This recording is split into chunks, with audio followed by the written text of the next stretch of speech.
I'm Dan, this is Exploder, where our state bird is the gobbledygooker. Back with another episode here for you about pro wrestling. Today I want to talk about something that's near and dear to my heart because it just sucks. Pro wrestling's filled with a lot of good things, but to be honest, there are a share of bad things along the way. So this time I'm going to talk about the worst pay-per-view I have ever seen. Now before you turn it off right now, I'm not talking about December to Dismember because it's awful. We know it's awful. It's been covered numerous times. They announced 2 matches. Bobby Lashley won the main event. Blah, blah, blah. It's been done to death, okay?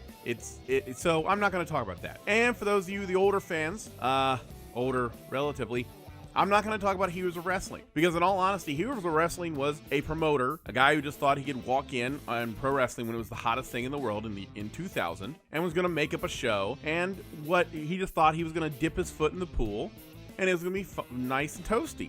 What he didn't realize was the pool was filled with beer, and Jake Roberts had been sleeping in it for about 6 months. So, what are you going to do? No, what I'm here to talk about today is the worst pay-per-view I personally have ever seen. That's right, I'm going back to WCW, Sold Out 2000. Done in January of 2000, WCW promised an interesting pay-per-view. This would be, of course, the last Sold Out.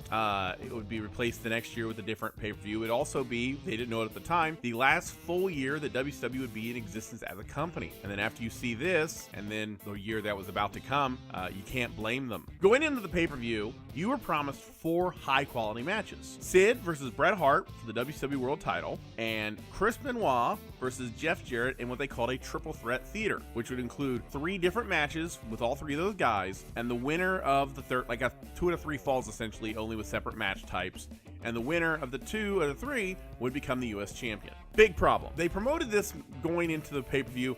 Literally, I watched the pre-show, literally through the pre-show. They promoted this. And then right as they flipped over to the pre-show, oh, we're on the pay-per-view now. Here's what's changed. I mean, it was literally like the first intro when they did the announcers on the intro. They did the intro and they went, "Oh, by the way, Bret Hart's not going to be here." Bret Hart, of course, had his career kicked out of him in December against Goldberg, so that was fun. He proceeded to have another match with Terry Funk later after basically his career was over, but it wasn't much of a match. And if I remember correctly, I think he did the rematch with Goldberg after that, where they created NWO 2000. What a joy that whole thing was. But his career was essentially over, right? So he's not there.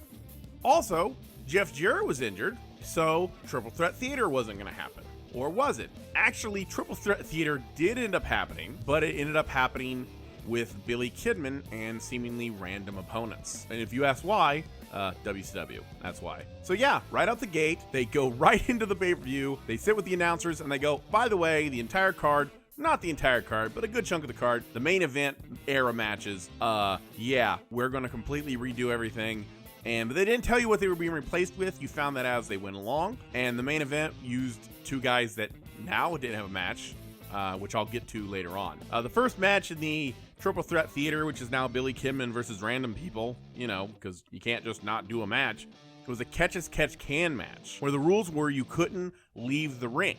That was the whole point. You had to wrestle in the ring like an old catch-as-catch-can, old school, like old, like your grandpa vaguely remembers old school type match. It was between Billy Kidman and Dean Malenko. It ended in about 2.5 minutes after Dean Malenko forgot the rules and rolled out of the ring, immediately losing the match. Now, this was, then you're going to see a theme here.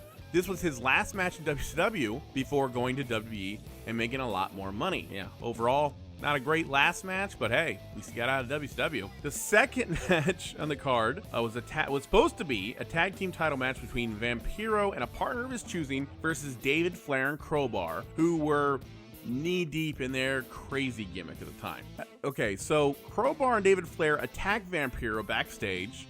So Vampiro, being the genius that he is, you know, loaded up on drugs probably, he decided he was going to take them on by himself because, you know, who needs a partner? I'll take on 2 lunatics by myself. Good job, Vampiro. But of course, being WCW, Vampiro won. Vampiro, by himself, beat the WCW Tag Team Champions. But because he did it by himself, he didn't win the tag team titles. If that right there is a microcosm, did I explain WCW in 2000? I don't know what else does. In the third match of this high-quality pay-per-view event that a lot of people paid to see, God help them, Big Vito and Johnny the Bull, the Mamalukes, you remember them, don't you? No? Alright, whatever. Faced off against Ron and Don Harris. The match went 9 minutes, which was about 8 minutes and 30 seconds too long. Oof. I'm sure people really love the fact that they bought this. Then, this happened. Terrible writer and Vince Russo cuddle buddy Ed Ferrara, playing his character Oklahoma, which made fun of Jim Ross all the way down to winking his left eye to simulate Bell's palsy, classy, faced off against Medusa and beat her in under 2 minutes. Oh, by the way, he was the Cruiserweight Champion at the time. Take that back. Go back, listen to that part again, and just think about what this company was doing at that moment. This was on a pay-per-view. It lasted 2 minutes. It involved a writer making fun of Jim Ross. Jeff Ross, wow. That would actually be funny. Making fun of Jim Ross. He, at one point, poured barbecue sauce on her, if I remember correctly, because, you know, in jokes. And he beats her in 2 minutes for the Cruiserweight title. And you thought Hornswoggle was the worst Cruiserweight champion. You were wrong. You were dead wrong. Then they had a 4-way cluster. I'm not going to say the last word. For the hardcore title, which went about as well as you would expect. In this match, Ming just ate all the other competitors, and then the rest. I'm not saying it happened. I'm just saying you have no proof that it didn't. And honestly, if you wanted to, it was gonna. Billy Kidman's back to face Perry Saturn in a bunkhouse brawl match because, I don't know, again, another note, this is Perry Saturn's last appearance for WCW. Before he did better for himself sitting in the front row of a WWE event than he ever did working for WCW. So, yay Perry. Now, understand this is, what is this, the fourth or fifth match in the show? Understand, if it seems like I'm already talking about a lot of matches, I am. This pay-per-view had 12 matches. 12. Yeah, a pay-per-view with 12 matches. Now, I like wrestling as much as the next guy, but I think that if you're going to do a pay-per-view squeezing in 12, this isn't WrestleMania either. If you're going to squeeze in 12 matches, this isn't WrestleMania. This is a B pay-per-view in January for WCW as they're floundering. Okay? 12 matches? They can't book the good ones good. You think they're going to book the bad ones good? No, they're not. Okay. So, Booker T and his brother Stevie Ray were in a blood feud over the Harlem Heat name and the letter T. Now, I am not joking. This match ends when their real-life friend Ahmed Johnson, now known as Big T, looking like he should be named BLT, attacked Booker. Yeah, he's called Booker because, I don't know if it was at this point or later, they took the T away. They took away the flames for the pyro. They took away his entrance music and replaced it with some 1950s Howdy Doody kind of crap. And they took away the T at the end of his name. He just became Booker. Keep in mind, for anyone who wants to blame Russo on this actually was happening under Kevin Sullivan. They haven't invited Russo back yet. So this is Kevin Sullivan's idea. I have no idea what he was thinking. Ahmed Johnson rumbles his way up, joins the thing, and if you think this angle's going to get better, you're wrong. It got worse. They introduced someone else, and it went nowhere. And good God, save us all. Now remember, this pay-per-view has 12 matches.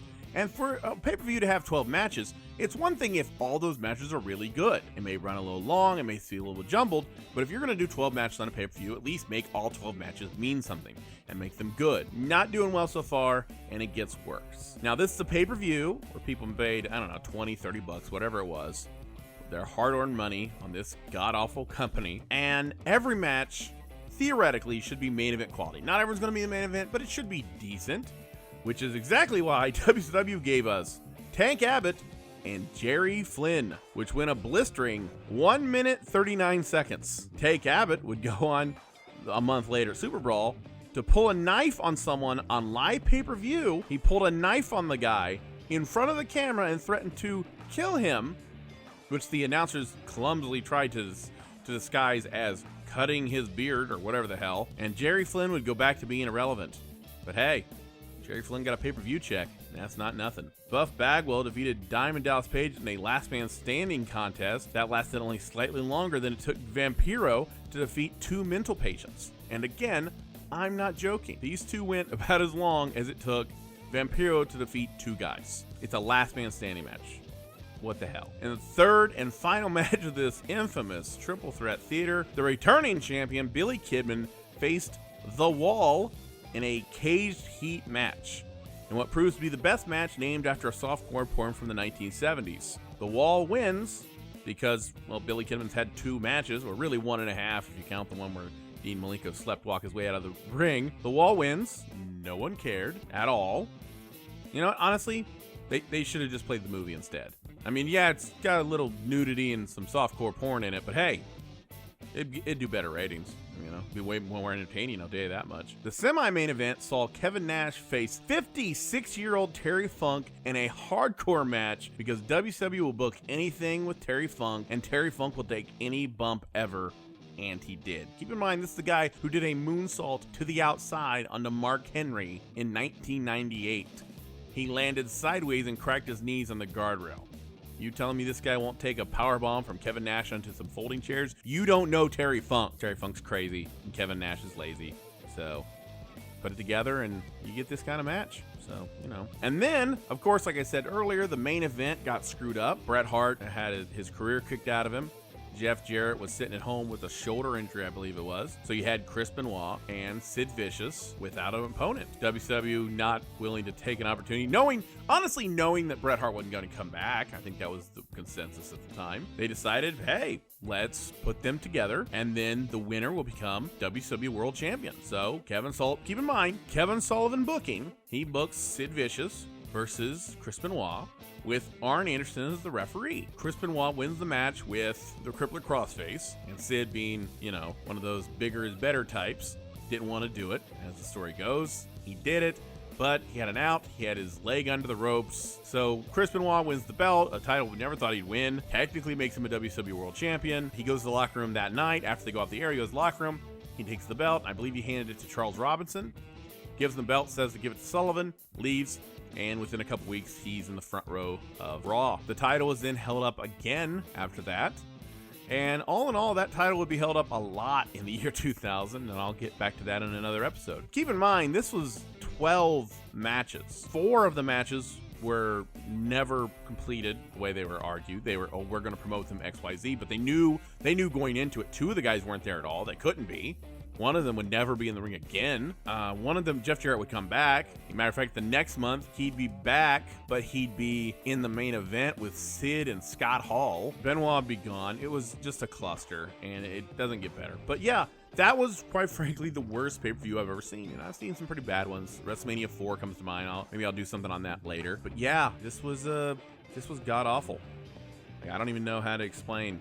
If you have a chance to go back and see it, honestly, just from a curiosity standpoint, say if it's on the network, which I'm sure it is pay-per-view, watch it. Just watch it. See for yourself, because this was like a bad episode of Nitro. It certainly wasn't worth money. It certainly wasn't pay-per-view quality. Wow. I'm thinking about it. It's still just god-awful. Yeah, so that's it. That's my review of Sold Out 2000. That's right. You come to Exploder to hear reviews of pay-per-views from 18 years ago. High quality. You're lucky it's free. Yeah, I had to watch it, so I paid my dues, so you can at least listen to it. Just a reminder, if you have any suggestions for a future episode or questions you want to ask, my opinion on things, please put them at the bottom, send them the message to the page, and we might include them in a future episode. Until next time, my name's Dan, this Exploder. Have a good one.